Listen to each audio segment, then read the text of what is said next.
Hola a todos, ¿cómo están? Bienvenidos al podcast. Esto no es una clase, un día más, una semana más, una fecha más.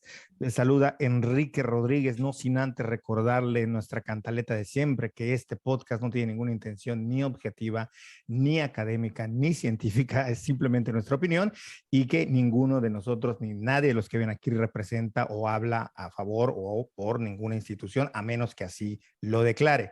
Les saluda Enrique Rodríguez, saludo Úrsula, ¿cómo estás? Hola Enrique, muy bien aquí con Ahora sí te estas. peinaste. Sí, me peiné.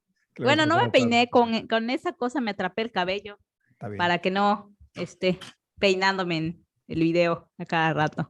Parece muy bien.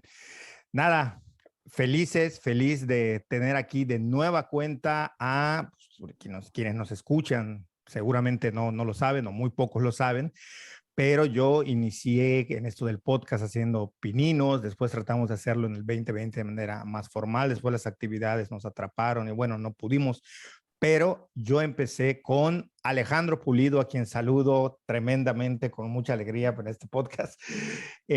Antes de saludarte más formalmente, Alex, quisiera decir nada más que te conozco y sé que eres un profesional. Alejandro es periodista en toda la extensión de la palabra, se vale de todos los medios, como el periodismo se deje, según entiendo, así le entra él, desde lo digital, lo tecnológico, pero también en campo, fotografía, video, como se pueda, ejerce el periodismo y bueno, ya nos contará más adelante. ¿Qué tal, Alejandro? ¿Cómo estás? ¿Qué tal, Enrique, Úrsula, a quienes nos escuchan? Pues bien, muy contento de estar aquí. En esto no es una clase. Esto no es una clase, así es. En esto no es una clase. Oye, Alex, lo decía yo al principio, y ya lo he mencionado aquí, pero qué bueno que tú estás. Estaba yo justamente hoy que estaba ahí como revisando algunas cosas, me topé con que en el 2016 subimos el primer podcast, el de Enrique Piñata, donde le dábamos duro a Peña Nieto. Bueno, ese fue uno de los primeros, pero antes habíamos hecho el cruzazulazo a Murakami. Pero ese fue antes No, sí, el cruzazulazo a ese fue Murakami fue 2015, creo que ¿no? el primero. Sí, y yo me acuerdo, digo, voy a mojarme un poquito, voy a mencionar nombres que mucha gente que yo, espérame, dame un trago porque vengo con la garganta muy seca, perdón. Salucita. Traguito de agua. Yo me acuerdo que en los inicios, cuando nosotros queríamos empezar con el podcast, que nosotros empezamos, si te acuerdas, con una botella de Coca-Cola grande, vacía, que poníamos ahí el micrófono y ahí hablábamos un poco las costuras del podcast. Yo en alguna ocasión tuve la oportunidad de ir con alguno de los que ahora, de manera regional, son, pues tienen una posición en redes sociales. Y él escuchaba que yo le platicaba a otro amigo, estábamos en algún bar, y yo le platicaba a otro amigo que hacía yo podcast. Y él me decía, ¿qué es eso del podcast? ¿Es el podcast? Y él estaba empezando con un canal de YouTube que hoy regionalmente ya se volvió muy famoso. Seguramente ni se acuerda de mí, ni se acordará de esa anécdota. Pero él ahí me dijo, ¿pero qué haces? Le digo, es un poco como las mangas del chaleco, pero como radio, pero no es radio. Y trataba yo de explicarle, y él me veía con mucha extrañeza. Bueno, hoy el 80% de su contenido es podcast, ¿no? No estoy diciendo que lo haya influido, porque seguramente ni se acuerda, pero nada más para que la gente vea desde cuándo le hemos entrado a estas cosas digitales, poco a prueba, pero me estaba yo acordando, no sé, ¿no? De esos episodios. No, y de hecho es que el podcast ha venido en ascenso los últimos años Sí. y agarró o tomó un auge muy importante precisamente a partir del 2020, ¿no? Cuando viene Totalmente. este gran confinamiento, entonces la gente empieza a buscar alternativas, tanto de producción de contenidos como de consumo de contenidos e historias sobre todo, y es cuando se masifica el podcast, que no es radio, que no es audiolibro, como diría Jorge Carrión, sino que comparte ambas cosas, ¿no? Sí. Y eso es lo bonito del podcast, que tiene las propiedades de la radio sin ser radio, pero además tiene las ventajas del mundo de Internet. Y no es algo tan nuevo, esto ya tiene por lo menos unos 18, 19 años que se viene trabajando la idea del podcast. De hecho, desde que, bueno, se le adjudica al surgimiento del podcast al primer iPod, y de hecho de ahí viene más o menos la hibridación del término, ¿no? Sí. De personal on demand device y el casting, el broadcasting. Pero bueno, Estamos acá ya No, en no, un pero muy podcast. interesante tu acotación, porque aquí hemos dado algunas definiciones, incluso hemos abordado el tema del podcast, pero sí, efectivamente es algo que consumía más el público anglosajón norteamericano y no tanto el latinoamericano, y es en el 2020 cuando explota, ¿no? En parte promovido también creo por youtubers, pero ya habían otros que habían labrado el camino y que estaban muy bien posicionados solamente en plataformas de audio, ¿no? Pero bueno, no sé, esto también digo, enlazarlo un poquito con el tema que tiene que ver, obviamente al hacer podcast, pues nosotros no somos como tú, que eres un experto entrevistador. Yo te voy a lanzar algunos temas que creo que son o pueden ser de interés para quienes nos escuchan y nos ven. Y bueno, ahí vamos jugándole al ping-pong, ¿no? A ver qué tanto podemos ping-ponear con un experto en periodismo y en este tipo de cosas. Hay varios asuntos que... ¿eh? Estás hablando de Úrsula, ¿verdad? No, de ti, Alejandro. Ella es experta en muchas cosas, pero en la que más es experta Pero es no en en periodismo ni entrevistas, pero apicultura para y nada. meliponicultura. Todo lo que quieran saber de esas ramas, sin duda alguna las va a responder de inmediato, ¿no? Pues Pero bueno, tú dispárate. eres el experto, al menos de los tres, por lo menos. O sea, no Sí, seas sí, tan sí. humilde, Alejandro. Tú dale. Bueno, son como cosas que a mí me llaman la atención y que a últimas fechas yo creo que han cobrado relevancia y que son importantes porque, ya lo iremos viendo, se han inmiscuido en algo que sí nos toca a todos, tanto a Úrsula como a mí, y por supuesto a ti, que tiene que ver con la cultura. Es decir, estos temas se han ido cada vez metiendo más dentro de la cultura en el entendido que la cultura, entre otras grandes cosas, es aquello que hacemos cuando interactuamos en sociedad, ¿no? Y me parece que esto no se queda nada más en el papel como era antes el periodismo, aunque ya existían estos fenómenos. Me parece también que con el Internet o la web es cuando explota y se utiliza de manera más, no sé cómo decirlo, con más estrategia y de manera más, no sé, pero más abundante, por decirlo de algún modo. Y yo quisiera empezar primero con un término que me gustaría que tú nos des tu definición y nosotros platicar un poco cómo lo vemos y que creo que tiene relevancia porque se utiliza mucho en medios académicos. No lo he visto tanto así en discutir en ámbitos, digamos, de opinión o de redes sociales, pero más en medios académicos. Se utiliza para diferentes ámbitos. Tiene que ver con la posverdad.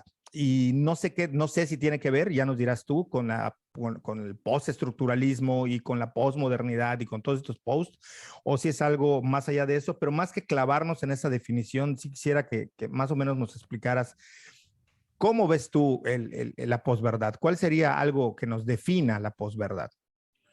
Bueno, pues básicamente, Enrique, es un fenómeno que alcanzó ya un pináculo en su auge por ahí del año 2000. Bueno, el 2016 fue así, el acabose con la posverdad, ¿no?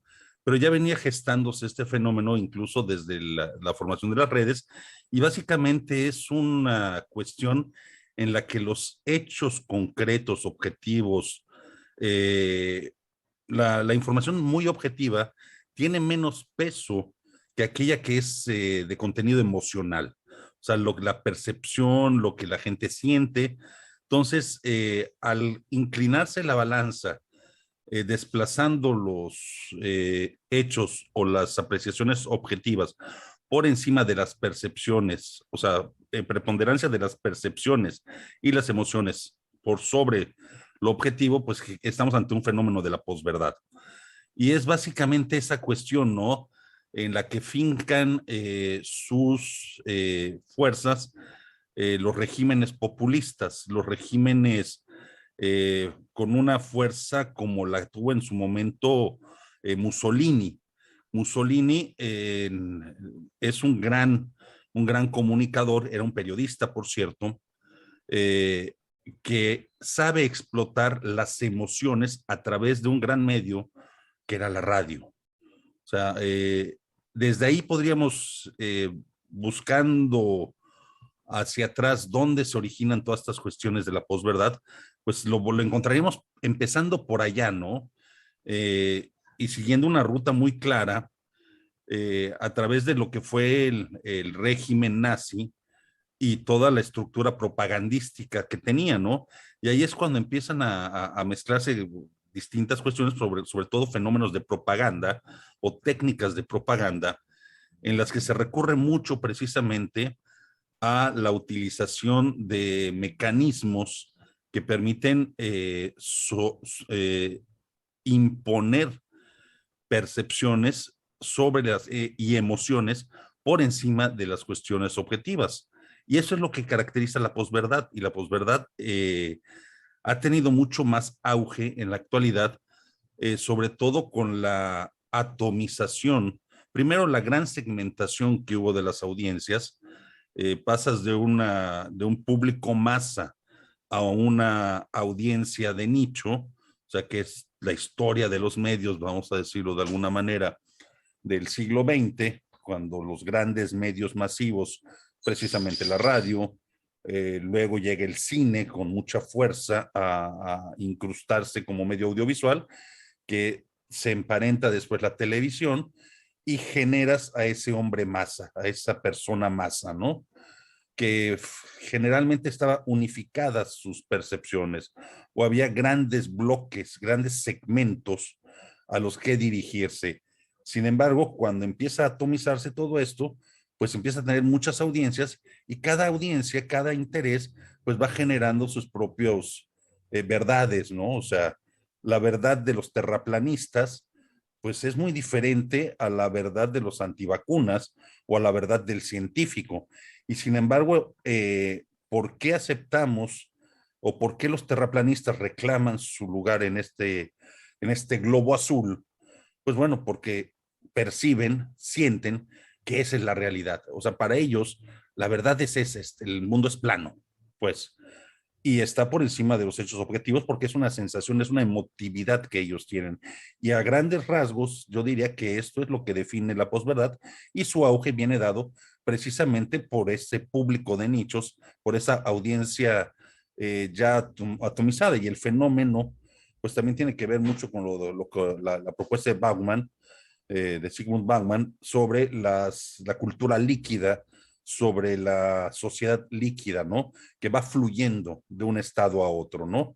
Que se transforma en este flujo de ideas. Básicamente eso es como yo lo vería. Sí, yo añadiría algo más, no sé qué tanto estén de acuerdo ustedes dos, pero digamos que para resumir lo que estás diciendo, digo, no para resumir porque hay alguna laguna, sino más bien como para ver si lo pudimos entender bien.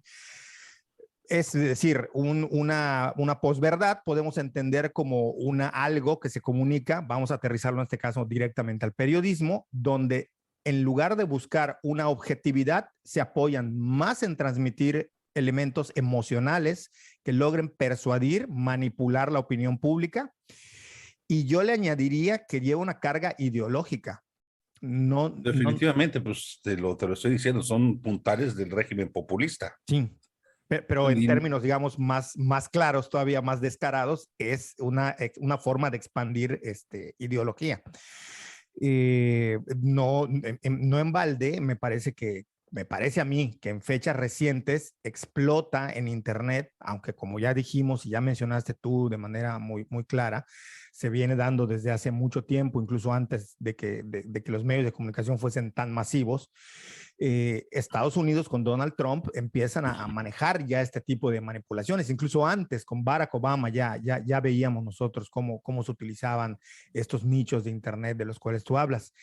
Y ahora en la actualidad, no sé si quepa el ejemplo, ya tú me dirás, digo, lo voy a resumir porque fue un culebrón impresionante, el tema de Djokovic, el tenista, Novak Djokovic.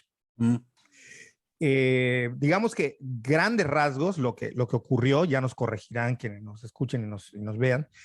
Lo que ocurre es que él es un antivacunas declarado, sobre todo de COVID, porque ahí tendríamos que hacer una distinción que hay varios tipos de antivacunas, también lo hemos mencionado en este podcast. Hay unos que son los de siempre, que a cualquier cosa que tenga aguja y sea vacuna no la aceptan, y otros son los que ahora para el COVID decidieron no inocularse, ¿no? Digamos que Djokovic entra dentro de ese segundo grupo hasta donde él lo ha declarado, él ha dicho que no se va a vacunar, que no se quiere vacunar, que hasta donde entiendo es un antivacunas de COVID por lo menos. Entonces, Australia, en el Abierto de Australia, en este evento deportivo muy renombrado, muy afamado para los tenistas, él llega y pues las autoridades de Australia justo han elevado esta idea como política de que Australia es el lugar donde mejor han manejado la pandemia, ¿no? Ha habido menos tasa de letalidad, de mortalidad, menos gente se ha infectado, su ritmo de vacunación ha sido muy alto y entonces quieren mantener como esta idea de que están a salvo y que es uno de los lugares, de los países que mejor lo han manejado, ¿no? Entonces, el tema de Djokovic ya era complicado. Sin embargo, cuando él llega, en el transcurso en el que Australia está decidiendo qué hacer, si dejarlo entrar, no dejarlo entrar, que entre, pero confinarlo, en ese transcurso de tiempo, que fueron varios días, no sé cuántos, pero fueron por lo menos más de 2 o 3, empiezan a circular noticias y los medios empiezan a darle voz a otros actores, no solamente a Djokovic, sino le empiezan a dar sobre todo voz al padre, que empieza a hablar y empieza a lanzar una serie de ideas ideológicas que ponían a su hijo literalmente comparándolo con Jesucristo, ¿no? O sea, que decía que era el Jesucristo de este tiempo, que iba a llevar la libertad, que era el que promulgaba por los derechos y la libertad de la gente. Se le va la olla al papá. O sea, de plano empieza a decir lo que se le pudiese ocurrir a favor del hijo, y los medios de comunicación, en lo que las autoridades daban una postura oficial, se apresuran a sacar notas por todos lados, que si bien no eran mentira, sí traían un discurso manipulatorio al grado que este tema de Djokovic se volvió en un tema político, porque descubren que Djokovic, al hacer su formulario para entrar al país, miente. Dice que no había estado dice 2 mentiras. Creo que no había estado en ningún lugar donde hubiese habido la enfermedad. Creo que él también había tenido contacto con gente y en espacios públicos. Dice 2 mentiras por las cuales era suficiente para votarlo. Los abogados muy buenos empiezan a tratar de pelear. Eran muy pesados, obviamente un tipo que maneja mucho dinero, y uno de los jueces a quienes un juez que tiene un poder sobre relaciones exteriores en Australia, al final dice, bueno, la única salida para estar bien librados de esto es decir que Djokovic, yo decido como juez, porque la Constitución así me confiere esa libertad de discrecionalmente votarlo del país y retirarle la visa. Y lo hace de tal manera que no había manera de proceder bajo ningún alegato. Si hubiesen seguido la línea de es que mintió y por eso no lo dejamos entrar, probablemente los abogados de Djokovic hubiesen dado la vuelta. El caso es que de todo esto que estoy contando, se armó un debate político, ideológico, que en parte fue fraguado por un montón de noticias o de comunicados que apelaban más a emociones, a posturas, a ideologías, y no a lo que de verdad estaba ocurriendo. Entonces, no sé cómo lo ves, si puede ser un buen ejemplo de esto, ¿no? Pero me parece que sí. Bueno, sí, sí tiene mucho de posverdad, pero más bien ahí yo vería otros fenómenos de la comunicación involucrados. Evidentemente ocurre dentro del marco o en el entorno de esto que venimos llamando posverdad.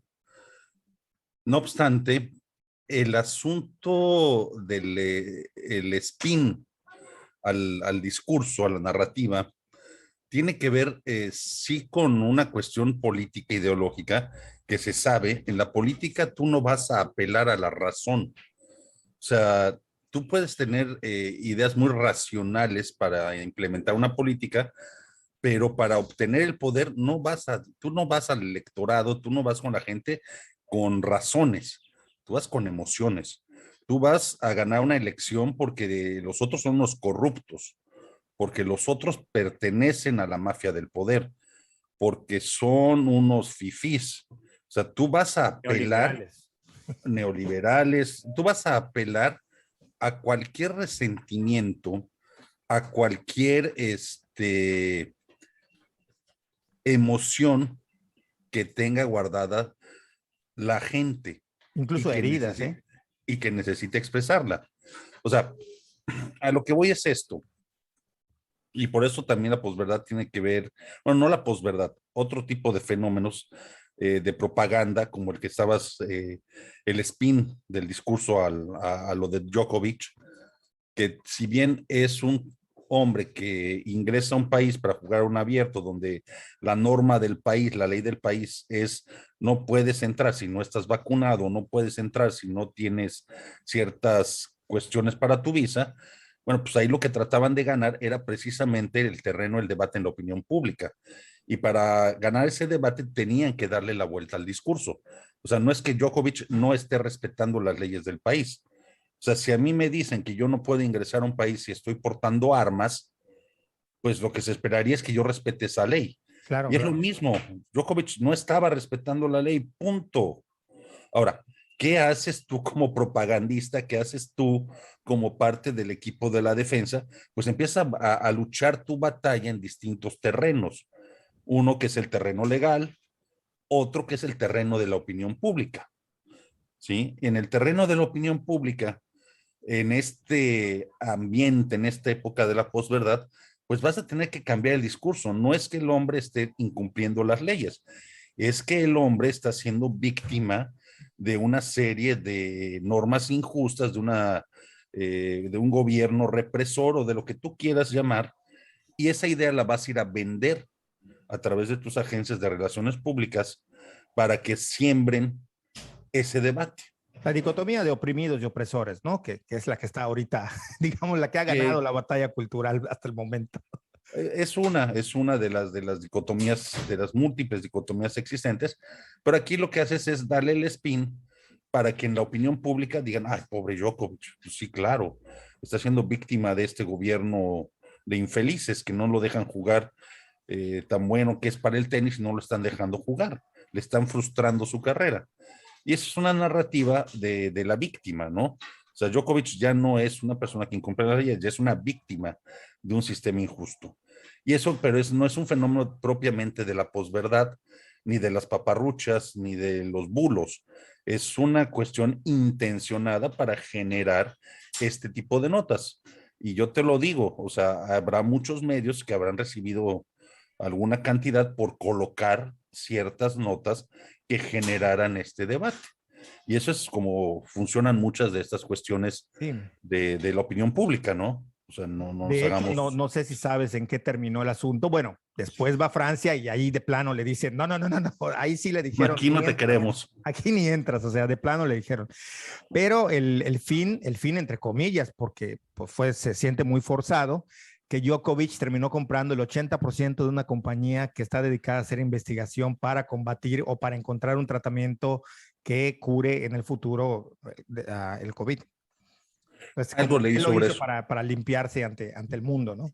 Algo leí de eso, algo leí que era ya El propietario. 80%, sí. O sea, es el mayoritario. Digamos, es el dueño de la compañía. Pero bueno, dentro de todo esto, Alex, a mí me parece que hay una, no sé, a lo mejor yo la veo como delgada línea, no sé tú cómo la veas, Úrsula, no sé cómo lo vean, de esto, de la posverdad con lo que se llama o que han venido a llamar las fake news o las noticias falsas.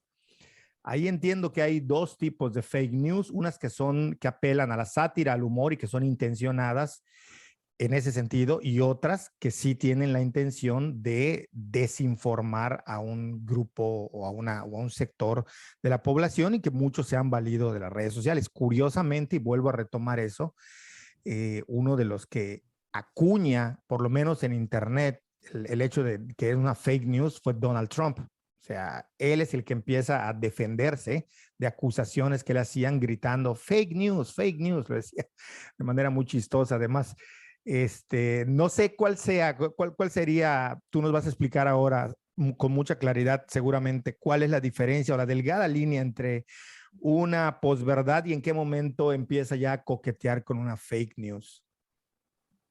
¿Voy o no sé, Úrsula? No sé si Úrsula No, quiere. bueno, yo tenía unas ideas ahí de lo que estaban hablando, pero como tú ya te aventaste, no supe qué hacer con ellas, porque el tema de Djokovic a mí me llama mucho la atención porque en sí lo que sucedió necesariamente no está ligado a la posverdad, pero sí lo que pasó con los fanáticos y cómo lo toman a él como estandarte. O sea, en Australia lo esperaba un grupo enorme de antivacunas y lo tomó como un héroe. Entonces, sí que Y ahí sí, o sea, el tema de Djokovic, cómo fue entendido por la opinión pública y por ciertos sectores, sí me parece que abona este tema, ¿no? Porque por un lado está esto, ¿no? Está el de los antivacunas del mundo, especialmente en Australia, que revive esa polémica, que ya estaba más o menos tranquila. Australia tiene más del 50% de su población vacunada, me parece un número bajo para hacer Australia, pero con el esquema completo, y revive ese tema, ¿no? Y se hace toda la polémica y se le ve como héroe. Y por otro lado, también, aunque eso ya no es tema de la posverdad, el tema de él como imagen de marcas, ¿no? O sea, Lacoste creo que le canceló el contrato porque pues a él le pagan por jugar, no por no jugar. Entonces pone en la mesa todos estos tipos de temas, además de que si él tiene su postura antivacunas y no, y luego que él sí se ha visto envuelto en estas polémicas relacionadas con la posverdad. Cuando habló acerca del gluten, por ejemplo, en un en vivo que hizo en Instagram, ¿no? Que según cargó un pan y sintió que estaba muy débil su brazo si tenía ese pan, entonces ya que esa es una prueba contundente de que él es celíaco y cosas así que van muy de la mano con pues esto que estamos hablando, ¿no? Y como una figura pública sí puede ser un impulsor enorme de la posverdad, no necesariamente con intereses políticos, pero sí con ideología. Sí, definitivamente la figura pública, el influencer, siempre va a ser, o la gente con influencia, siempre va a ser fundamental dentro de una estrategia de propagación de ideas o de propagación de cuestiones en la opinión pública. Es también ya un fenómeno bastante Maradona, conocido. ¿no? Pues Maradona con Cuba y quien Fidel. quieras, Digo, quien por quieras poner los más desde tiempo emblemáticos, atrás, obviamente. ¿no? Sí, sí, Maradona, Hugo Sánchez, pues siempre se ha recurrido desde en el mundo de la publicidad a figuras que tengan influencia y peso para promover un producto, ¿no? De hecho, en sus orígenes de la radio, pues se buscaban esas voces. Los productos eran promotores incluso de artistas y después los artistas empezaron a promover productos. Pero en fin, tiene mucho lo que dice Úrsula, tiene mucho peso y mucha realidad, ¿no? O sea, sí hay ese componente del influenciador que propaga su ideología y muchas veces no necesariamente comprometida con un movimiento político, sino con un movimiento personal. Ahí tenemos aquí a ¿cómo se llama? Patricia Navidad, creo. Sí. O sea, aquí tenemos a nuestra Patricia Navidad, ¿no? O sea, y tenemos cualquier cantidad de personajes, ¿no? Eh, pues bueno, volviendo a lo que decías de las noticias falsas, que es decir noticia falsa es un contrasentido. Existen palabras muy bonitas en el español como paparrucha. Una paparrucha es esa noticia que no tiene que ver con la realidad. O el bulo, que son Bulo, también ¿no? Lo usan mucho en España. el bulo y la paparrucha se usa mucho en Latinoamérica para referirse a este tipo de cuestiones. Y sí que Donald Trump lo popularizó el término. Y sí hay que distinguir la sátira, que la sátira pues es eso, ¿no? Es un contenido cómico, como lo vemos en el Deforma, que evidentemente además dicen, esto es una sátira. O sea, Pero te acuerdas que al inicio, perdón que te interrumpa, ¿te acuerdas que al inicio, cuando empezó el Deforma, la gente se creía las notas que daban? pues es que, pero porque no leían la letra Claro, chiquita, claro, decían, y aparte en internet no estaba la gente cuando sacaba estas notas del Deforma, que al menos en México fue de los primeros, no se daban cuenta inclusive que aunque la tipografía era la misma, estaba diciendo Deforma, no Reforma, ¿no? O sea, ni de eso se daban cuenta. Sí, no, porque hay un concepto que me gusta mucho de Alessandro Barico, que se refiere a la aerodinámica de las ideas. Entonces, él te plantea un caso de que lees un encabezado donde dicen, repunta la industria de los discos de vinil. Mayores ventas, las ventas de este año superan en un 40% a las de diciembre del año pasado. Tú te quedas con eso, ¿no? Pues qué bueno, ¿no? Está repuntando la industria del vinil. Pero empiezas a leer la nota.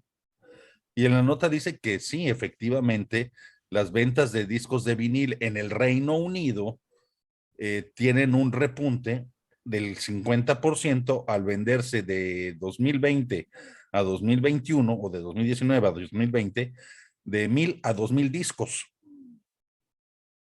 Y esa es la nota. Sí, sí. Pero el encabezado te vende la idea de más cosas, ¿no?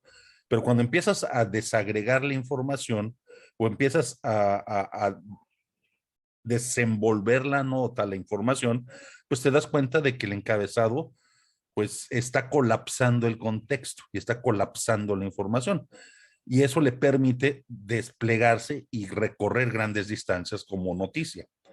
Ese es un fenómeno de la aerodinámica de las noticias que a mí me gusta estudiar mucho y que tiene mucho que ver precisamente con esto, con el fenómeno de las noticias, eh, de las paparruchas. Okay. ¿Por qué? Porque ya la paparrucha en sí no es simplemente la cuestión de desinformar por hacer sátira, o no es la sátira en sí mismo, sino que, como tú decías, tiene esta intencionalidad. Y generalmente hay una intencionalidad política. No es lo mismo un reportero inepto en algún medio que por su propia ineptitud no entiende las cosas y se encuentra con otro editor igualmente de inepto que no le pone un freno y publican cualquier barra basada. Pero además, si tienen su propio medio, que es el Internet, pues estás peor. Entonces ahí es cuando la ineptitud hace el trabajo de la desinformación. Pero cuando realmente hay una intencionalidad, hay perversión, estamos ante el fenómeno como el que muy claramente quería ser, como el que claramente se utilizó en la campaña de Donald Trump. Son cosas distintas.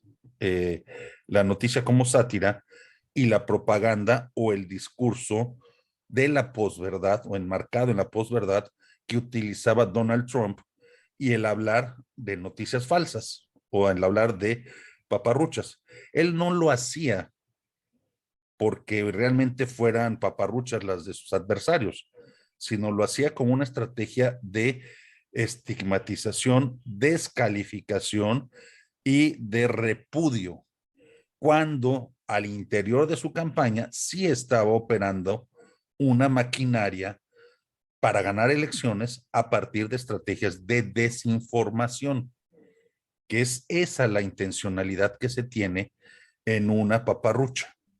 O sea, no sé si me estoy explicando Sí, sí, claramente. sí. Sí, él utilizaba las dos y yo creo que se ha convertido, no sé qué pienses, se ve con más frecuencia en estos gobiernos populistas, pero yo creo que se está volviendo ya en una metodología de la política. O sea, valerse de posverdad, valerse de, bueno, las emociones, tú lo dijiste al principio, hacer política se hace moviendo emociones, ¿no? Y también manipulando a las masas por un montón de artilugios para tratar de movilizar, de estigmatizar, de hacer a un lado, de desplazar, ¿no? De decir verdades a medias, de decir verdad o de decir directamente falsedades. Me parece que desde mi punto de vista yo veo que es una metodología ya, algunos la utilizan de manera más descarada y otros menos, pero creo que es una metodología que ya se utiliza en todos lados. O sea, no veo quién se libre de eso. Fíjate que ahorita que lo mencionas, no es que sea nuevo tampoco, ¿eh? No, no, no, no, Tampoco. no. Hay una película, Soltar buscapiés tiene sí, mucho.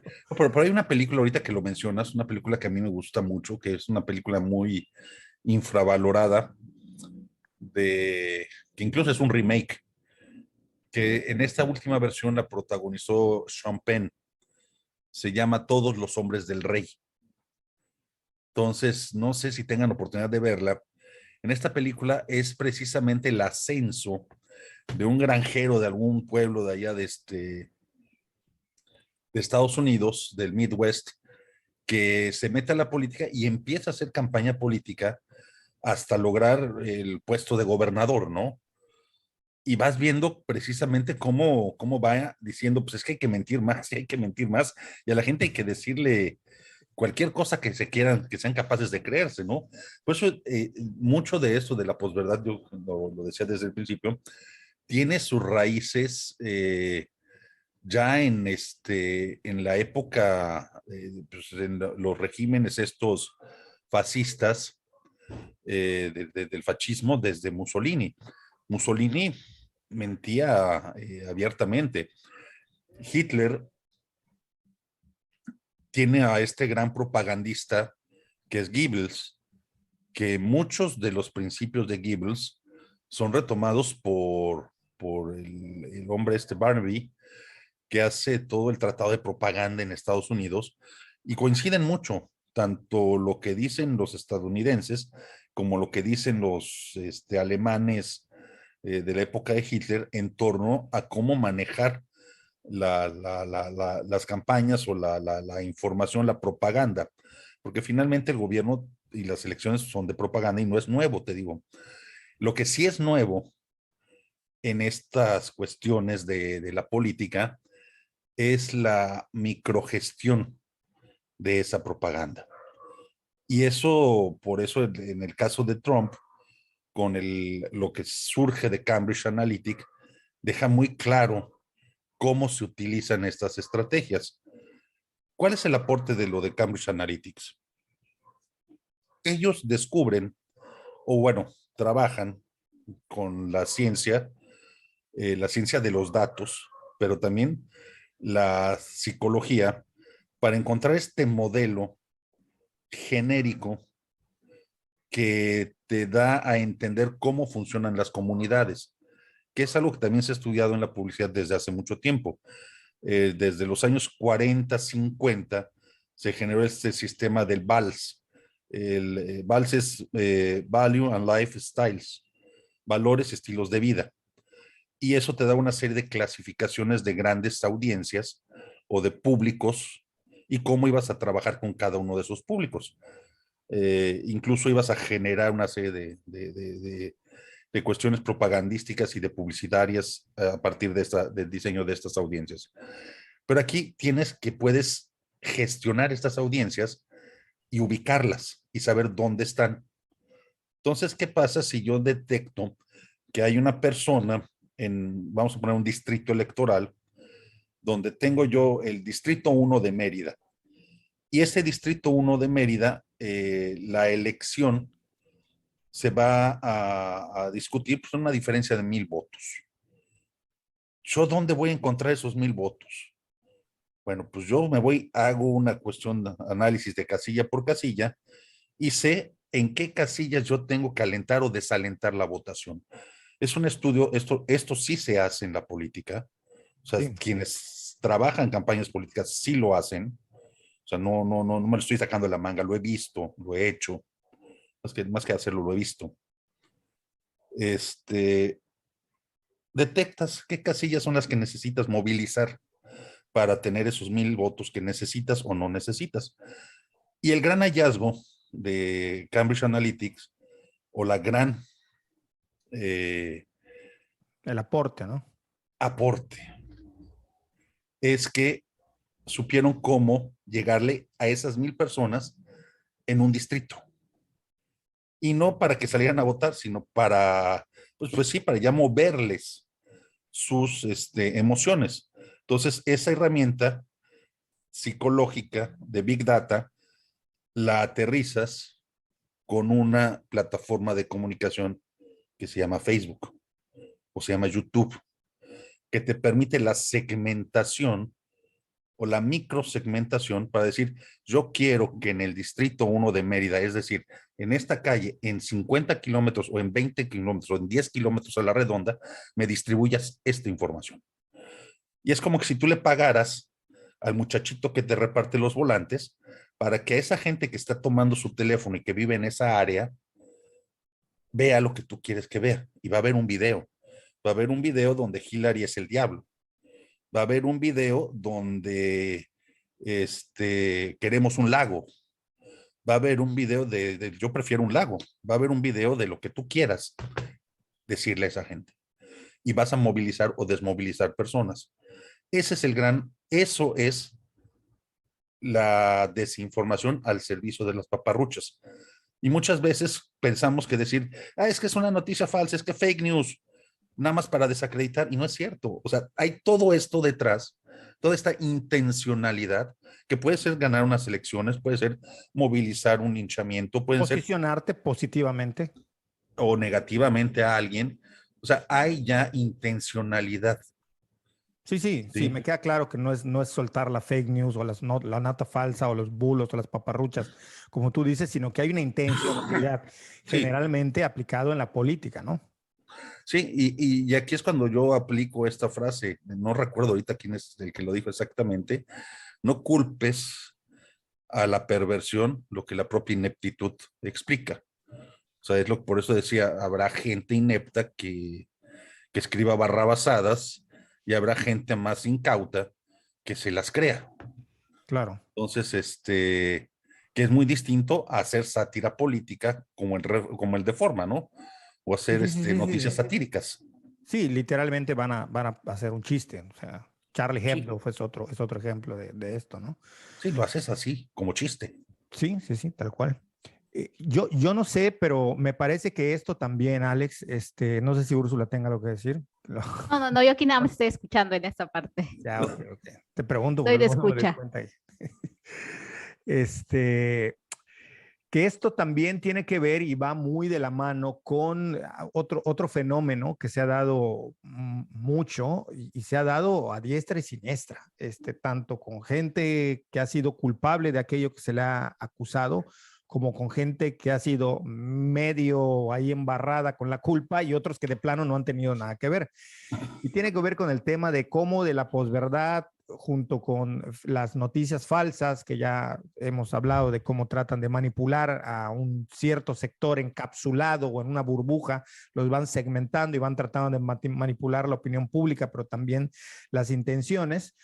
Surgen también estos linchamientos en redes sociales. Me parece que es otra de las formas, o si lo queremos ver de manera escalonada, como la culminación de la perversión de la cual hablabas, a donde van llevando estas noticias falsas, estos bulos, paparruchas y en el medio de la posverdad, que es ahí donde se enmarca todo, de cómo se van produciendo. Y estas tienen una lógica más compleja de lo que pudiéramos nosotros ver desde fuera, ¿no?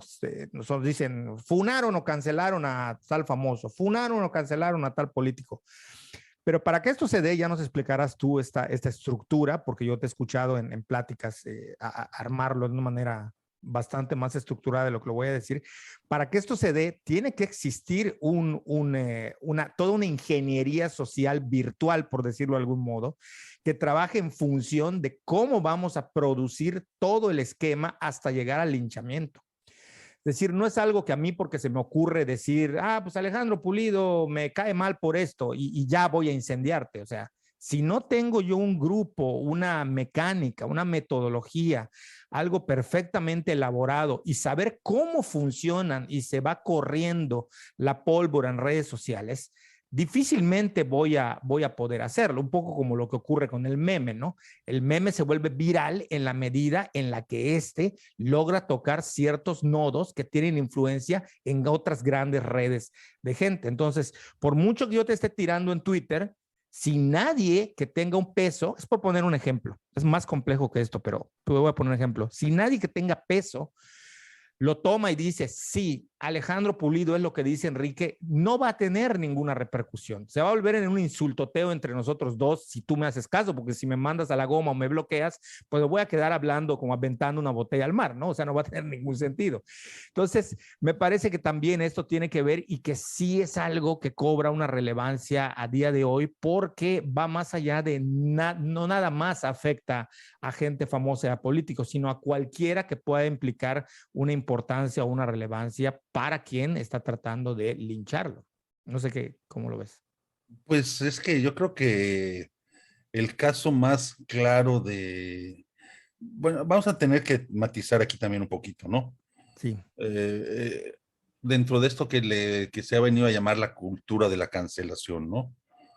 Que veo que ustedes la han abordado ya en sí, distintas ocasiones, ¿no? Mm, hay que matizar una cosa. el linchamiento digital como tal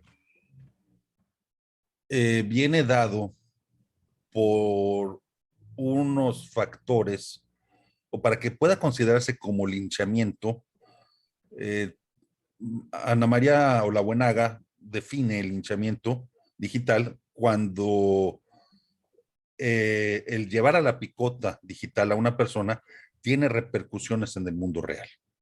O sea, mientras no haya repercusiones en el mundo real, es decir, que la persona linchada pierda el trabajo, como fue el caso de Nicolás Alvarado o Chumel la Torres. Chumel Torres Lo es un sacaron de fenómeno. HBO. Pues más que yo creo que no creo que se deba tanto a que le hayan cancelado, más bien no tenía rating en HBO, no era su audiencia, entonces un programa que no tiene rating lo cierras, punto. O sea, Pero fue a partir de un escándalo. A lo mejor HBO aprovechó el escándalo y dijo, ahora es cuando lo podemos correr y lo votaron. puede ser, pero te digo, esas son decisiones que no están vinculadas directamente con una cancelación. O sea, y incluso nadie queda cancelado totalmente. Tienes el caso de Woody Allen. Woody Allen, que mucho tiempo estuvo en el centro del huracán por sus amoríos con su hija y el pleito con su esposa, eh, este, finalmente él volvió a hacer cine en Europa. Tienes el caso de este otro, no es Harvey Keitel, es este otro, el de House of Cards. Se me olvidó ahorita su nombre, el otro actor. Kevin, Kevin Spacey. Kevin Spacey, que también pasa por el Me Too, lo defenestran y ahí tienes, se reinventa haciendo cine en Europa. O sea, no te vayas lejos, o sea, a nadie lo cancelan totalmente y nadie que tenga una carrera sólida va a tener cancelado, o sea, son fantasías, punto. O sea, son fantasías de los que promueven los linchamientos. Lo que sí es importante es que el linchamiento como tal ocurre cuando hay esa cuestión en la vida real. Mientras no haya esas consecuencias, pues no podemos hablar de linchamiento, podemos hablar de tunda, de como lo quieras llamar. Hate, troleo. Troleo, hate, o sea, como lo quieras llamar, no va a ocurrir un linchamiento. El linchamiento es cuando ya hay consecuencias en el mundo real. Y eso es una distinción importante. ¿Qué sucede con la gran cantidad de personas que estamos en este mundo? Pues que estamos expuestos a que nos graben en en un mal momento, que descontextualicen y nos agarren y nos volvamos unos lords o se vuelvan unas ladies. Lady Pizza, ¿por qué? Porque entró gritando exigiendo su pizza. Ah, Lady Pizza. Lady Pip. ¿Eh? Lady Pip. Lady Pip, no le gustó el Pip, vamos a destrozarla. O sea, ¿pero qué pasó? Pues no pasó nada. ¿Quién se acuerda de quién era Lady Pip? ¿Quién se acuerda de Lady Pizza? Ahora ¿Quién no, se... pero en ese momento sí ella dijo que Pero la fueron a agredir a su casa o a amedrentar. que ya son otras conductas derivadas de esto, ¿no? Que eso ya es el doxing. O sea, ¿de dónde voy a saber quién es Lady Pip si no me hacen un doxing, si no me filtran sus datos?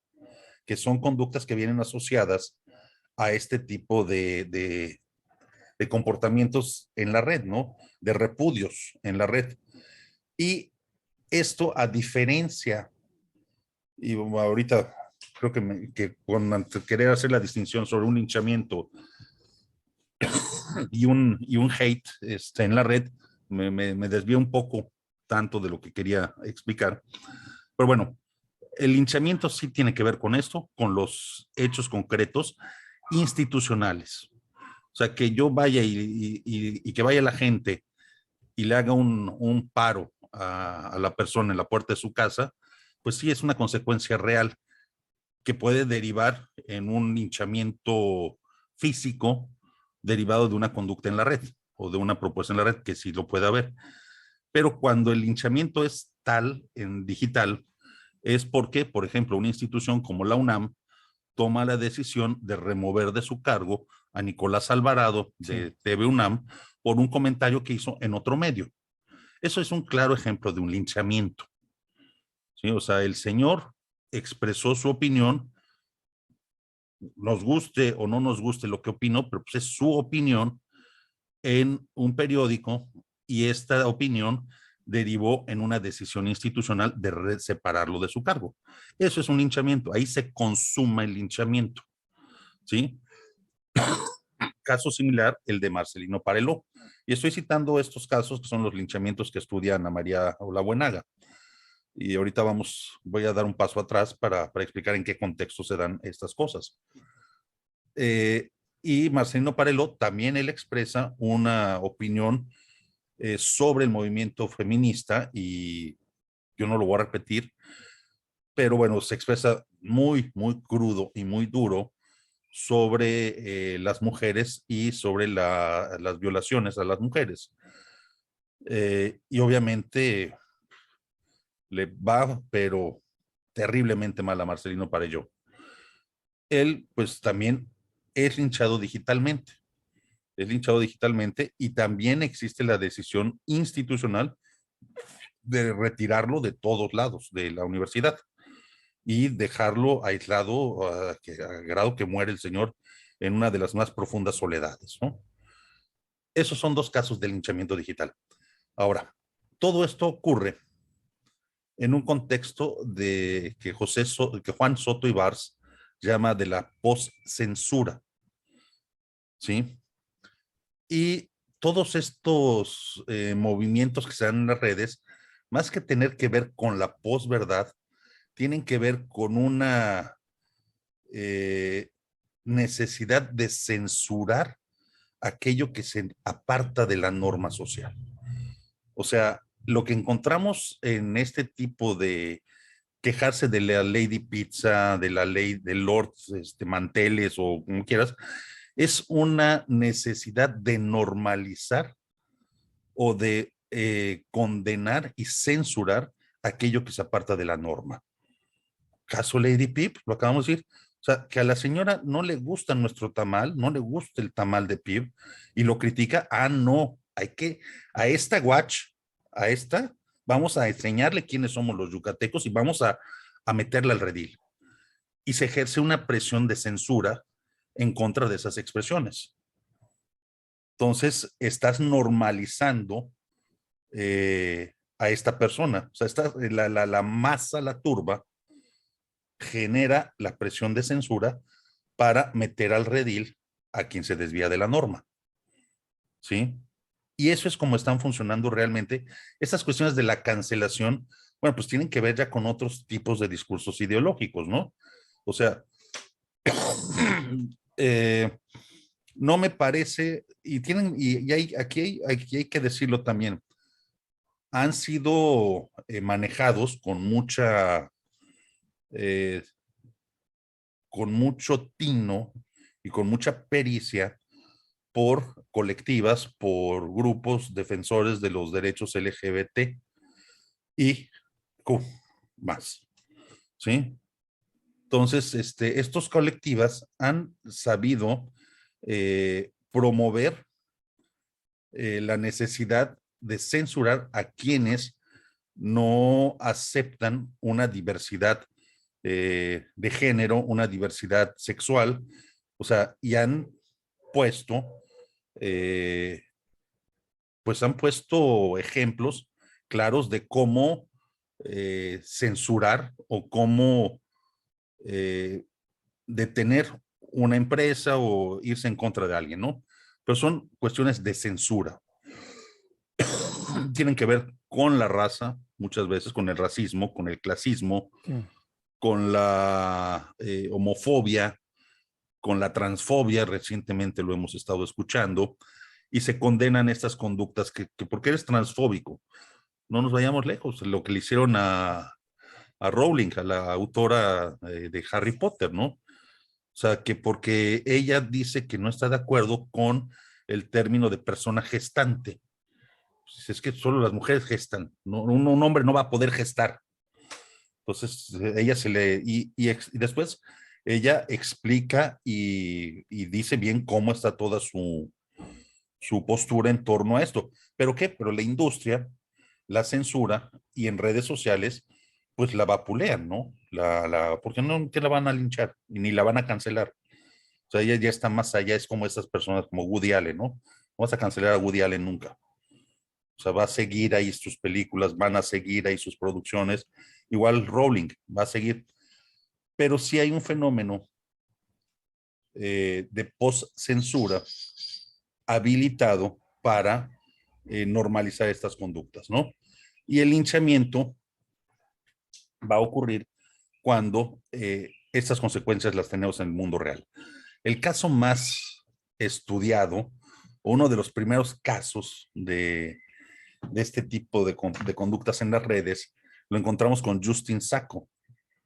Justine Sacco es una mujer que por ahí del 2007, si no me equivoco, un poco antes, pues Twitter estaba empezando. Estamos hablando de 2007, 2009, no puede ser más allá de 2009. Sí. En los inicios de Twitter. Ella era una joven, 29 años, si no me equivoco, en la época en la que sucede esto, 28, 29 años, que empieza a trabajar en una agencia de relaciones públicas y por una cuestión de trabajo la envían a Sudáfrica. Viaja de Nueva York a Sudáfrica para atender una cuestión de trabajo y antes de subirse al avión tuitea, estoy viajando a Sudáfrica, deseenme suerte, no me vaya a contagiar de SIDA, no me vaya a contagiar un negro de SIDA. Algo así más, palabras menos es lo que tuitea. Y se sube al avión y apaga el celular. Bueno, pues ella tenía una red, creo que de 200, 300 amigos, ¿no? Es una Normal, red, una sí, red normal, ¿no? sí, una red de no más de 200 personas. Y mientras ella está volando por encima del Océano Atlántico o por atrás del Océano Pacífico, por donde quieran, pues está en el aire, un vuelo de quién sabe, chingo mil horas. Se la estaban comiendo. Sí, ¿por qué? Y aquí viene cómo operan estos mecanismos. O sea, la cuestión ideológica es la de la poscensura, la de la cancelación, la del posicionamiento ideológico, pero la cuestión pragmática, operativa, se da a partir de redes de influencia. Entonces, una persona, una amiga, un amigo de esta joven, saco que pues, para esos amigos yo mejor te saco de mi red, ¿eh? Amiguitos como este, mejor ahí nos vemos. Que pues que ni siquiera muy cercana a ella, no le gustó el comentario. Lo consideró un comentario racista. Entonces, ¿qué hizo? Pues agarró y lo publicó y dijo, vean prácticamente, vean a esta desgraciada. Y lo compartió a una red más amplia, donde tenía una persona con 5,000 o 6,000 seguidores, que a su vez tenía ahí, y bueno, aquí viene otro fenómeno, el arrobar. O sea, arroba a una serie de personas con mayor influencia, con redes más grandes, que entonces sí revientan. Y entonces es como dicen, arden las redes, porque empiezan y cómo es posible, y ella sí, mujer heterosexual, blanca, privilegiada, desgraciada, infeliz, y vámonos. Y se la tunden.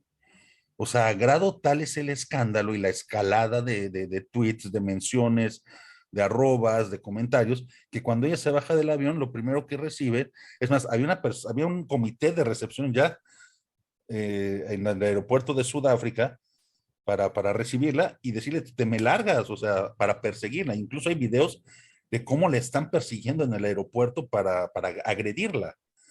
Y obviamente cuando tiene señal, su teléfono está a reventar y ya también está despedida.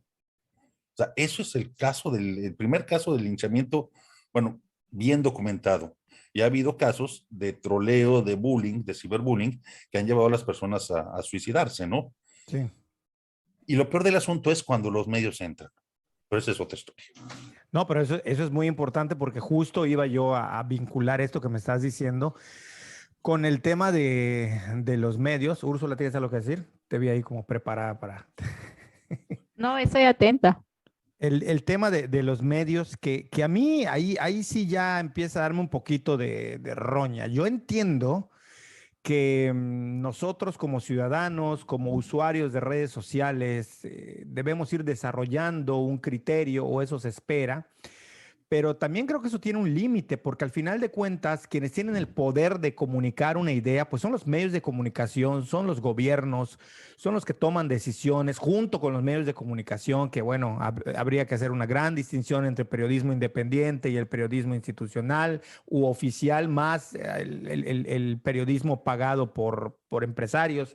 En fin, pero sí siento que estamos en un nivel, lo estamos viendo con el tema de las vacunas, ¿no? Hay un exceso de información donde El País, La Jornada, el New York Times, todo mundo te está bombardeando todos los días con toda clase de información que resulta imposible poder tener una opinión única, que yo creo que ni siquiera existe, y si existe no nos la están diciendo o la están difundiendo de otra forma, que apela mucho a que una cosa, entiendo, una cosa es la persona que nunca desarrolló su criterio y se cree una noticia del Deforma o de otro medio, o que no entiende otros medios que pasan por este tipo de notas que buscan el clickbait o la mordida de anzuelo rápido y el dar click nada más.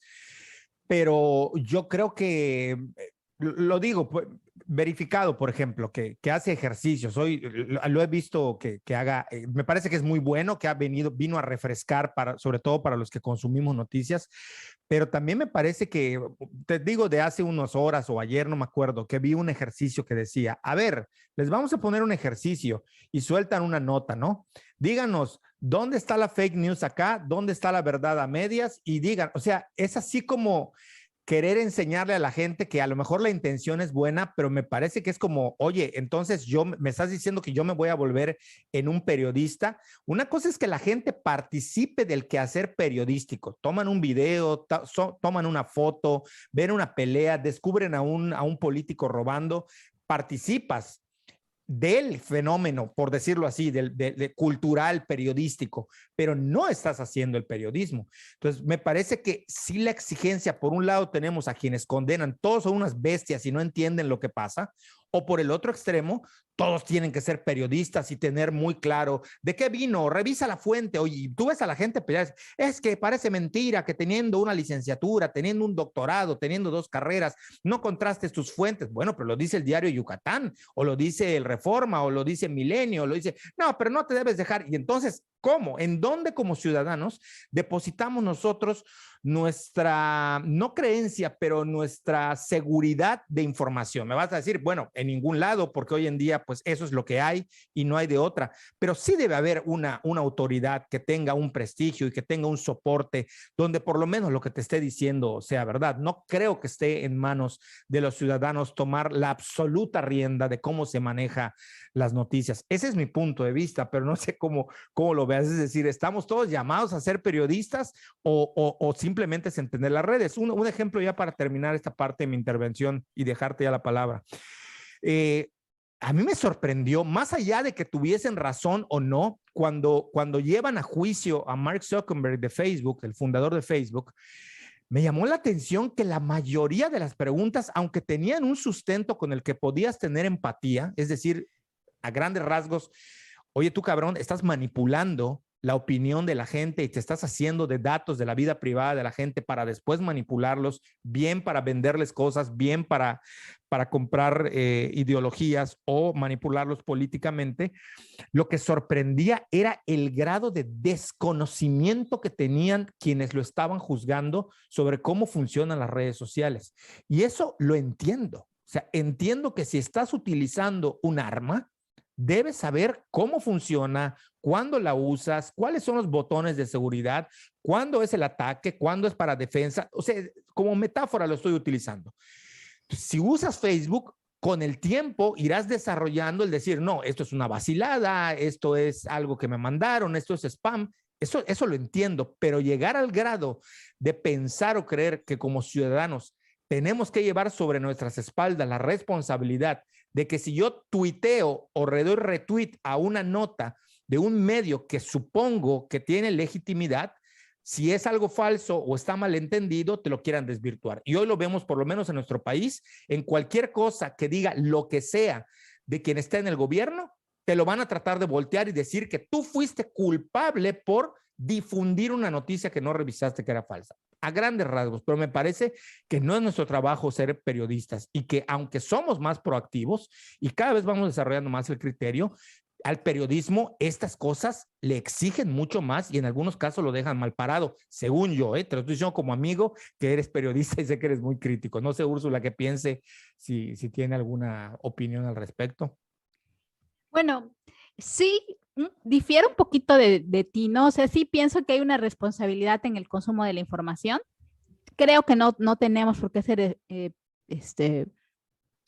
expertos, ¿no? Pero sí creo que hay un poquito de responsabilidad también porque crecimos, todavía a nosotros nos tocó crecer viendo a nuestros padres y nosotros mismos consumiendo las noticias, por ejemplo, y que entendíamos el noticiero como la verdad. Y entonces eso lo trasladamos a las redes sociales y a lo que vemos en internet y no contamos con estos medios de verificación. Eso lo entiendo por completo. Yo lo que no entiendo es que gente que ha crecido con internet toda la vida no haga esos ejercicios, ¿no? O sea, a mí eso sí me llama la atención, el no verificar. También sé que no, o sea, que al final, como parte de esta sociedad en la que vivimos de información así hasta el tope, es complicado, ¿no? Es complicado saber cómo verificar, dónde encontrar la información, cómo saber si un dato es verídico, pero sí creo que es parte de nuestra responsabilidad como consumidores de información. Que esté bien o que esté mal, o que a alguien le hagan un show porque retuiteó o compartió una noticia que es falsa o que tiene datos que no son exactos, eso sí ya se me hace una payasada, porque al final cada quien consume lo que quiere, comparte lo que quiere y retuitea Cree lo que quiere. ¿no? Exacto, y no tendría por qué ser, a menos que ponga en riesgo algo o que lo comparta a título no personal, sino que represente una institución. Allí sí, pero si es a título personal, si bien creo que hay esa responsabilidad del que consume información, que somos todos, también creo que no pasa nada, ¿no? O sea, al final si tú quieres compartir hay veces ni sabes que lo que estás compartiendo no es verídico. Yo lo veo así, no sé. Sí, el problema, ya aquí se lo dejo a Alex, ya para que ya me calle. El problema que yo veo es que esas actitudes de retuitear algo, lo acabas de mencionar, a menos que esa inflexión que haces ya te da a entender que hubo una escalada, es decir, que ahora hasta el retuitear algo que es falso, tienes que asegurarte de hacerlo desde tu cuenta personal, es decir, sí hay un juicio que va más allá, claro que es una payasada, estoy de acuerdo contigo, pero ocurre esa payasada y ocurre y muchas veces se lo toman muy en serio. Entonces, Sí, claro. bueno, no sé cómo, sí, dime. No, tan en serio que, por ejemplo, tú sabes mi postura personal, que yo no retuiteo ni comparto casi nada que tenga que ver, no solo por el tema de que pueda o no tener información inexacta, sino también para que no se vea mi postura ni política, ni económica, ni mi ideología. O sea, yo memes y nada más, y ahora nada. O sea, últimamente que ni uso redes sociales prácticamente, Sí. porque la verdad me da pereza pensar justamente en la respuesta de los demás, ¿no? O sea, que si publicas algo se sobreinterprete y que justo me parece que cada vez hay más hate, más cultura de la cancelación. Conozco casos muy cercanos de gente que conozco de mi edad que ya tuvo linchamiento, ¿no? O sea, que a gente a la que despiden, que no puede acceder a ciertos espacios por temas así, ¿no? Porque alguien decidió compartir algo. Entonces sí, yo sí soy como súper cuidadosa con eso. No, me siento que no debería, pero lo soy porque pues así están las cosas. Sí, yo de plano en Facebook, quienes me conocen saben que de ser muy activo, ya le bajé muchísimo, pero es más por lo que dices, me da mucha pereza ya, aunque no sea nada de linchamiento ni nada político. El problema es que a ciertas redes sociales tú dices algo y enseguida te empiezan a preguntar, a suponer, y me da mucha pereza estar respondiendo. Pero bueno, Alex, dejamos la pelota votando, a ver. Pues sí, y votando interesantemente, o sea, con mucho interés, ¿no? Bueno, aquí y yo en lo que venía comentando, o en lo que comenté hace unos momentos en la anterior intervención, era sobre precisamente estos linchamientos y esta eh, poscensura y el problema cuando ya lo toman los medios. O sea, porque se generan unos bucles sumamente interesantes de retroalimentación. Entonces, ¿qué sucede? Que empiezan a ebullir las redes, empiezan a generarse esta masa crítica de conversación en la que llama la atención de las redacciones. Normalmente en las redacciones o en muchas redacciones ya hay gente destinada a monitorear lo que sucede en las redes sociales, tanto en Facebook como en Twitter. Y sobre todo porque en Twitter, o principalmente en Twitter, porque en un principio era una fuente utilizada por periodistas para difundir información. O sea, el periodista, que es un profesional en las técnicas para indagar, recolectar, jerarquizar, editar información, es un profesional que está dedicado a eso, pues lo utilizaba la red para difundir esta información. Y muchos periodistas eran como escribir un titular, ¿no? Y estabas en el momento, yo me acuerdo, 2009 con los BlackBerry todavía, era una novedad del BlackBerry porque además de que tenías tus pines que eran así para comunicación segura, tenías también la opción de conectarte a Twitter y estar tuiteando en donde estuvieras. O sea, ya no necesitabas estar en una computadora para tuitear.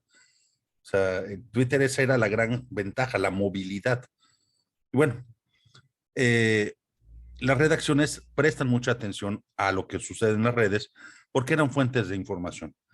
Pero cuando las redacciones empezaron a hacerle caso al clickbait o empezaron a necesitar el clickbait y sobre todo a necesitar colgarse de las redes sociales para vender sus ejemplares o para tener circulación, se empezó a generar este otro problema, que es que cuando empieza un linchamiento y brinca a los medios lo reproducen y le agregan componentes, que esos componentes después retornan a la red en forma de notas y sigue el linchamiento hasta que se agote el ciclo, que generalmente no dura más de 72 horas, O ¿no? hasta que salte otro linchamiento.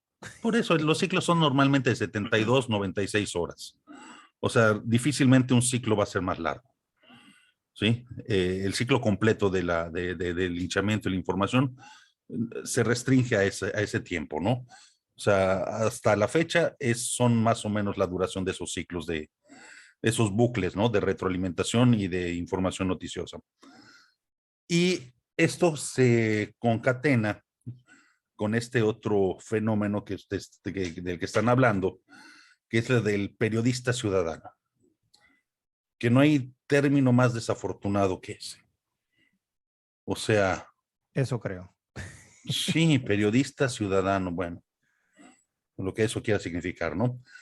El hecho de que una persona tenga una cámara, una videograbadora en el teléfono y acceso a una plataforma para difundir de qué color es el desayuno que se comió o de qué color lo descomió, pues no lo hace periodista. ¿Qué sucede con el periodista? Y aquí también hay grandes, voy a decirlo políticamente bien, grandes áreas de oportunidad para que el periodista mejore. Sucede que el periodista sigue una serie de normas, tiene que apegarse a una serie de códigos éticos para la hora en la que primero recolecta la información, segundo la jerarquiza, la edita y la transmite. O sea, es un proceso en el que el periodista tiene que involucrar una serie de técnicas que van a tener como producto final una nota informativa, un reportaje, incluso un artículo de opinión. O sea, el hecho de que mucha gente escriba columnas en los periódicos no hace que sean periodistas. Yes. O sea, son periodistas en la medida que publican periódicamente, pero ejercer el periodismo de opinión tiene también sus componentes que se estudian en la escuela, ¿no? Y si no se estudian en la escuela, los aprendes en la calle a trancazos, pero los aprendes. Este, y eso no lo va a hacer una persona que únicamente sube una fotografía de una camioneta de valores estacionada en un área de personas con discapacidad y diciendo, miren estos desgraciados que vinieron a ocupar el lugar de las personas con discapacidad. Bueno, y si detrás de esa camioneta de valores que está ahí en el área de personas para discapacidad, si detrás de esa camioneta hay dos personas armadas que están escoltando a una persona con discapacidad que por X, Z o Y, en lugar de una ambulancia usaron la camioneta de transporte de valores y necesitaron estacionarse ahí, y mientras ya generó una percepción errónea. Y esa percepción errónea puede derivar en un linchamiento a la empresa de valores. O sea, estoy poniendo un ejemplo que se me ocurrió en este momento, ¿no? O sea, yo paso por una plaza, veo la camioneta, le tomo una foto porque está en el área de personas con discapacidad y escribo un comentario. Miren estos desgraciados que están ocupando un casillero del estacionamiento que no les corresponde. ¡Pum! Yo muy indignado, pongo palabras que indignan, que mueven a las emociones. O sea, volvemos al principio de la posverdad. Empiezo a generar emociones de indignación, de sentimientos de odio, activo ese resentimiento que puede existir contra este tipo de trabajadores de seguridad que siempre andan armados, que manejan camionzotes blindados. Entonces empiezo a activar una serie de emociones y de mecanismos emotivos, emocionales de la comunicación a raíz de una ilustración que estoy dando y que yo lo subo así. Entonces sí, si yo tengo una red medianamente poblada con 200, 300 personas y además arrobo yo a la empresa y arrobo yo a los dueños de la plaza o los etiqueto y pongo que esto es un desastre, que lamentable que hagan eso. Y me voy de largo y además pongo a un líder de opinión, ¿no? Y lo pongo ahí en mira, Julio Astillero, qué mal están haciendo su trabajo estos, y me voy. Yo no hice periodismo de ciudadano, yo no hice más que una rabieta publicando todo eso, pero nunca me detuve a ver precisamente si detrás de esa camioneta había alguna necesidad o había alguna situación por la que se detuvieron en ese casillero de personas con discapacidad. Eso es lo que debería de hacer un reportero. Eso es lo que debería de hacer antes de escribir, indignarse y publicar. Sí, el reportero investiga y obtiene fuentes y las sustenta y luego lo suelta, ¿no? No es nada más Debiera, porque no lo hacen. Ah, no, sí, claro, me queda claro que no lo hacen. Por eso te preguntaba Hay muchos reporteros que no lo hacen. No, yo diría la mayoría, Alex. Hoy en día, por lo menos los que se ven en internet, la mayoría, o sea, son contados. Mira, pues depende, y ahí viene el depende, ahí vienen los asegúnes. Yo sí creo que es un reto para el periodismo, para el periodismo serio. Sí, lo que pasa es que el periodismo serio, a mí me preguntaban en alguna otra ocasión, sobre el periodismo digital. Me decían, oye, ¿y tú qué piensas del periodismo digital? Pues es que o es periodismo o no es periodismo. Claro. Ponle el apellido que quieras. Digital, electrónico, radioactivo, filantrópico. Ponle el adjetivo que quieras. El periodismo tiene los mismos principios. Ya sea que lo ejerzas en una plataforma digital, que lo ejerzas en la radio, los principios periodísticos van a ser los mismos. Los códigos éticos van a ser los mismos. Sí, es como el antropólogo, que hay unos que dicen que son antropólogos mayas. Digo, ¿cuál es la diferencia entre tú y yo? O sea, entre yo que soy antropólogo, ¿qué? No maya, mestizo, soy antropólogo mestizo. ¿Cuál es mi categoría? Antropólogo y punto. Sí, o sea, ¿por qué? Porque conoces las técnicas de investigación antropológica, claro, porque las ejerces. Es lo mismo con el periodismo. Pero bueno, todo esto del periodismo ciudadano, pues para que opere tiene que seguir estas normas, ¿no? Y fíjate cómo un periodista ciudadano puede generar un proceso de linchamiento a partir de una fotografía que, como lo expuse, ¿no? En el ejemplo, nos lleva entonces a un linchamiento, o no un linchamiento, a generar a un Lord camioneta blindada. Entonces tenemos a los Lords camionetas blindadas y detrás pues hay una historia que no conocemos. Y los esfuerzos, y aquí viene una cosa muy interesante, a raíz precisamente del proceso de 2016 en Estados Unidos, y todas las críticas que se han hecho a Facebook, incluso las más recientes del año pasado, cuando se filtran estos papeles de Facebook, el escándalo de los Facebook Papers, que fue ofuscado por el anuncio del metaverso, que ahí es una genialidad de spin que le dieron al discurso. O sea, cuando se le venía ya otra vez una avalancha encima a Zuckerberg, discúlpenme, acá tengo el metaverso. Se les olvidó a todo el mundo lo del escándalo de los Facebook Papers que había estallado un día antes. Sí. O sea, ¿qué sucede con Facebook? Que después de las audiencias en el Congreso de Estados Unidos, sí asumen su responsabilidad hasta cierto punto como una plataforma que permitió todo lo que se describe, todo lo que hemos venido platicando, de manipulación de la gente. Y también asumen su responsabilidad como plataforma para la difusión de paparruchas. Y con base en eso empiezan un proceso donde convocan a periodistas de todo el mundo. O sea, yo he atendido esas convocatorias para tratar de mejorar la plataforma y evitar la propagación de noticias falsas o de bulos. Entonces, si tú te fijas y si pudieses hacer un comparativo de las políticas de privacidad de la empresa, cómo han variado de 2016 a la fecha, vas a distinguir precisamente esos matices. Cómo empiezan a generar los cambios de los...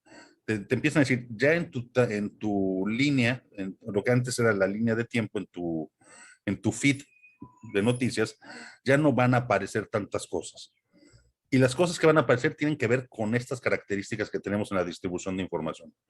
Y te lo van cambiando. Y ahorita tú ya eliges qué fuentes de información vas a querer recibir. Ya vas eligiendo, ya vas discriminando, ya vas calificando. Efectivamente le estás aportando información a la plataforma sobre muchas cosas de tu vida a la hora de calificar y deshacer estas cosas. Pero están buscando que las noticias tiendan a ser lo más reales y objetivas posibles. Y en ese esfuerzo verificado, que lo mencionaste hace un rato, hay una escuela de verificación en el periodismo que no es nueva tampoco, que desde las convenciones que hubo en los años 40, 50, desde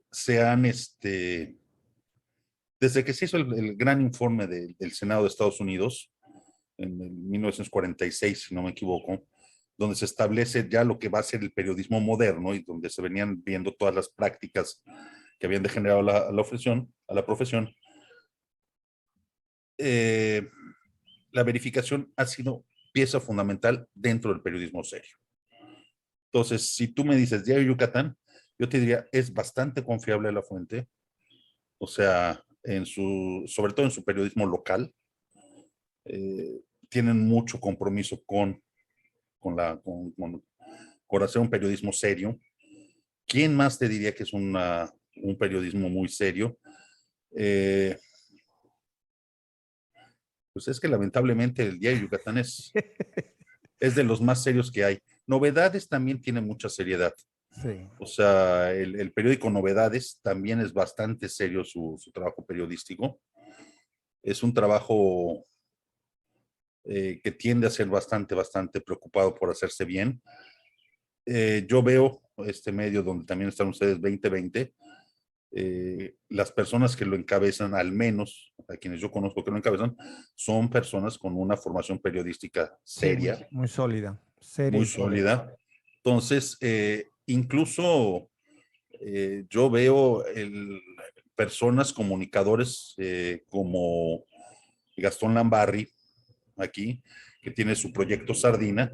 También veo un periodismo bastante serio, bastante preocupado, con un producto periodístico muy interesante que son unas cápsulas que maneja él, semanales, que es el proyecto Sardina, muy interesante. Entonces, sí hay alternativas. Yo sí seguiría medios establecidos.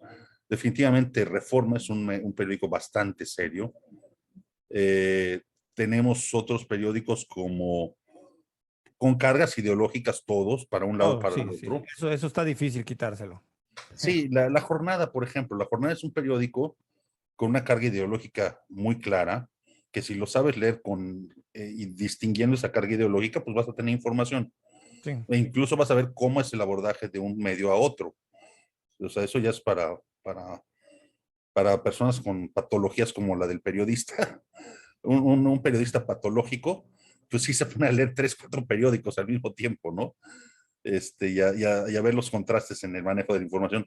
Pero sí hay medios serios. Y sí, yo le apuesto a que con las reformas que se están haciendo al manejo de contenidos de Facebook, será una red, si no Facebook como tal, todo el proyecto del metaverso, sí lo veo venir como un espacio con un poquito más de conciencia sobre la trascendencia social de lo que están haciendo estas empresas. O sea, son empresas que están involucrando el futuro del siglo XXI.